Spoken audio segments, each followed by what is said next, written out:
Sa unang tingin, akala mo nakakatakot siyang tao. Pero kung totoo, mas nakakatakot pa siya doon. Ay, tapos alam mo ba? Dahil malakas nga siyang tao, dinadaan niya lahat ng bagay sa away kasi mahina ang utak niya. Wala kasing natalo sa kanya.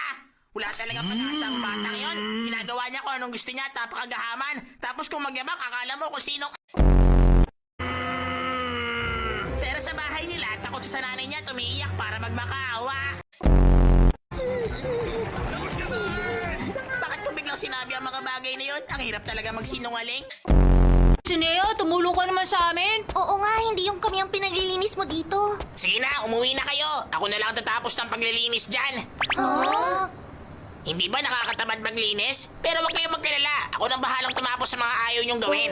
Ang bait naman ni Sineo. Para siyang bayani, niligtas niya tayo. Tama ka. Ikaw na ang bahala, ah. Dilisin mong mabuti. 30 minutes na siyang nakatitig lang sa salamin. Ano bang nasa isip niya ngayon?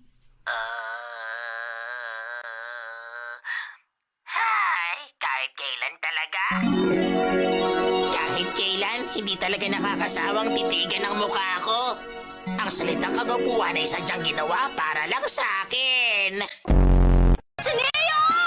Mami! Ayun ka na naman sa ugali mo. Ano bang gagawin ko sa bata ka? Hindi ba't palagi kong sinasabi sa'yo na isara mo ang pinto ng banyo pag ginagamit mo? Pero kasi, natatakot ako, Mami. At saka sinabi ko na tuwing magbabanyo ka, iwasan mo pumasok ng hubot-hubad. Alisin mo nga yung ganyang ugali.